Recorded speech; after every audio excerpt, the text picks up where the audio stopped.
1. You're listening to 1330 WRAM and FM 94.1. I'm Cheri Bustos, your United States Representative in Congress.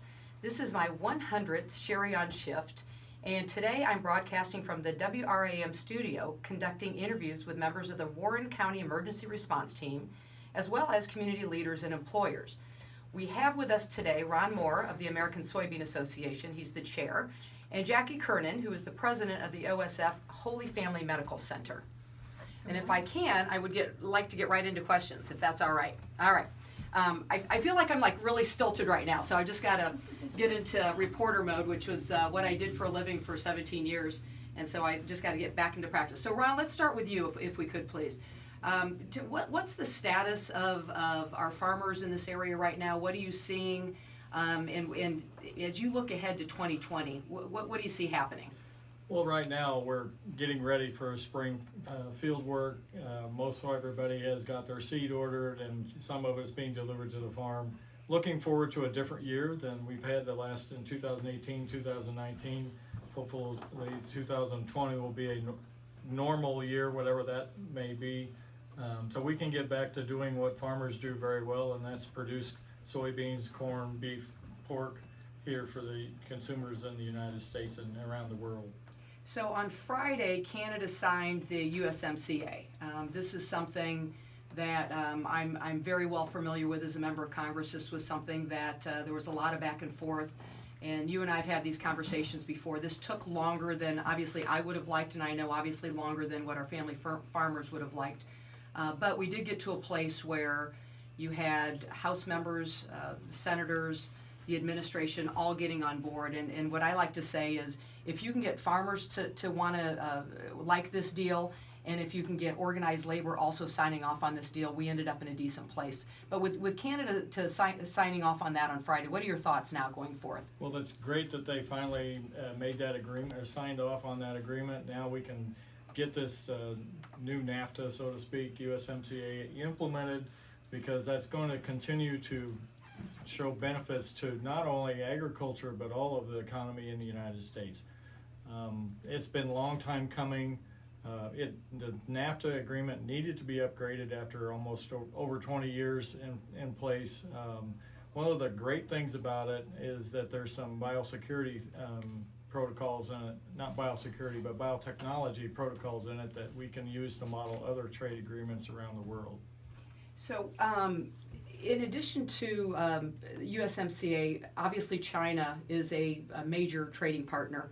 And with the coronavirus, and we'll get into a little bit more details from a community's perspective, Jackie, with you, but from a trade perspective with China and the coronavirus going on, any thoughts about that, or what even I should know as a member of Congress? Yeah, so the Phase 1 trade deal that President Trump signed with Vice Premier Liu is great. But the problem is, this is not when China typically buys soybeans, for example, from the United States. They typically buy this time of year from Brazil, which they are doing. And so the anticipation of them spending $40 billion on imports from ag products into their country isn't going to come around until late summer, fall. And then you add the uncertainty of the coronavirus onto the marketplace right now, and it just seems like it's being, the whole economy is being piled on, so to speak. And you know how the dog pile in football team happens, and people on the bottom get hurt. And we feel like we're on the bottom right now, and we're hurting here in agriculture right now. Anytime the government intervenes into our marketplace, that has a negative impact on our markets and ultimately our profitability in agriculture, we believe it's important that the government come up with solutions. Part of the solutions have been the trade deals with China, the trade deals with the USMCA, the trade deal with Japan.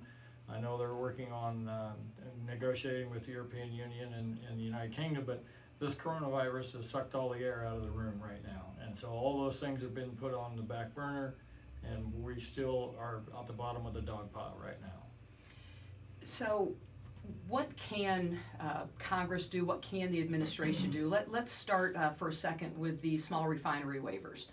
And because we've got a lot going on with that right now. So let's start there. Well, I think that's one of the things that has been a detriment to another market disruption that has been caused by the federal government, and we want to have those waivers, the small refinery waivers, rescinded.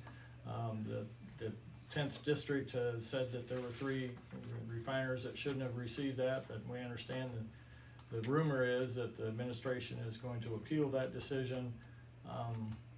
And I just think it's anything the government can do to stop the disruptions into our marketplaces is beneficial. One of the solutions that I've been talking about for at least 2 years is the market facilitation program that the administration has rolled out because of the trade disruption. That was a solution that the administration came up with. And also the trade agreements that we've signed and are working on others are a solution, but I think much as I hate to ask for another year of market facilitation programs, this is not over. The China trade deals hasn't come to fruition to where we can put markets back in profitable modes for farmers, and the coronavirus has thrown another black swan of all black swans, so to speak, and because we don't know where we're going to end up. We're in the middle of it in the United States, and it's left so much market uncertainty, and along with the risk of the safety and health of our population. Yeah, I have a lot of concern of, I guess this is somewhat of an editorial comment, even though I'm serving as a reporter here, but with the small refinery waivers, I was looking at that was happening, for much of last year, and I was always trying to picture in my own mind what was going on, and I came up with this. It was like passing out candy on Halloween, these small refinery waivers. It was really just not the way this was designed to happen. And I think what's interesting right now is the administration is actually fighting this lawsuit that I'm going to say we won, that said stop passing out these small refinery waivers like it's candy on Halloween. And I think we're supposed to find out within the next couple weeks exactly how that turns out. But I think it's upsetting to me as someone who represents so many family farmers that they would be in court actually wanting to continue passing out these small refinery waivers the way they have been. Yeah, I would agree with you 100%. It's just not what we think. It's not what we should be doing as a federal government. Yeah, I think, okay, so if we were to summarize, before I turn it over to Jackie here in a second, but if we were to summarize kind of the moral of the story right now, we've got to make sure that our family farmers are doing well. We've got to stop passing out these small refinery waivers because they are so hurtful, especially to our part of the country, and look for new markets.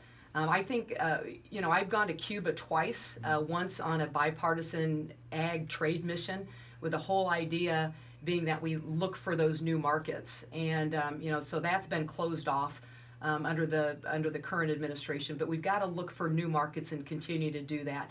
With this coronavirus, China, there's a big question mark around China right now, and that is really why you're saying you've got to look at the market facilitation program as a backup plan. Well, yeah, absolutely. And part of the market facilitation program was an increased funding level for the foreign market development and the market access programs that are administered by the USDA and the Foreign Ag Service. And so those things are just what you said, trying to find other markets beside China. I mean, a few years ago, 30% of the soybeans raised in the United States went to China. What happened? I kept asking the question, what happens if we get into, at that time it was a military geopolitical conflict. Well, it's not that now. It's a health issue that's disrupted our markets, trade issues that's disrupted our markets. We need to have federal investment in developing ag markets and other commodity or other export markets for U.S. products. All right. Since we've mentioned coronavirus maybe a couple times already in terms of ag, let's turn over to Jackie Kernan, president of the OSF Holy Family Medical Center. Jackie, what are you seeing as far as the coronavirus here in our community, and what should we know from your perspective? Sure. Right now here in Warren County, we have no suspected cases of coronavirus, which is really nice. But we do have those that are what we are calling worried well, and I think that is a normal feeling for anyone to have at this time. But how are we managing that and providing education? And that's really our main concern right now, is education of what symptoms to report, how to report support them, and making sure that our mission partners, our staff, are very able and have all protocols and procedures and supplies they need to be able to care for anyone that comes through our doors. So let's walk through a scenario then. Let's say that I wake up and I'm not feeling well, and I'm just thinking, gosh, I hope this isn't coronavirus. What do you do? Absolutely. We have designed a new innovation called a chat bot. Her name is Claire on the osfhealthcare.org site. Anybody can log into that. Actually, I did it this morning just to test it to see how it worked. And Claire is there to answer any questions around coronavirus. She can take your symptoms and then direct you to that next level of care. So if you have any questions, go to that site. If you are symptomatic, having symptoms that you're worried about, shortness of breath, coughing, high fever, we're asking that you call ahead. Call to your physician office, talk to them. They'll be able to direct you to the right area. Call ahead to the emergency room if that's the next place that you need to go. But we are really reinforcing that we save the emergency room for those that are in immediate crisis, and use the chatbot and our physician's offices as the first line of treatment. Okay, so I'm going to back you up just a little bit more. So Claire, Yes. how do you find Claire? Is this the phone number that you call? Do you go Claire online? is on the osfhealthcare.org website. She greets you as soon as you log into the site. She's right there. You can start texting right into that app. She will ask you about your temperature. She will ask you if you've been exposed to anyone that has had positive for the coronavirus. And as you complete those questions and she refines her assessment a little bit more, then she'll direct you to the next level of care. Okay, and that will be based on if you do have fever, if you do have the symptoms that could lead Claire to believe that You may be someone that is of interest that we need to check out. Okay. Absolutely, Oh, and okay. it's really innovative and kind of really cool. Also, we have another site called OSF On Call, and this is a site where you can virtually connect to advanced care provider or physician. You can FaceTime with them, discuss symptoms. They'll be able to give you education. That is not free. It's $35 online, and some insurances do pay for that. But another way to be able to have an assessment of your symptoms without having to leave your home. You talked about the worried well.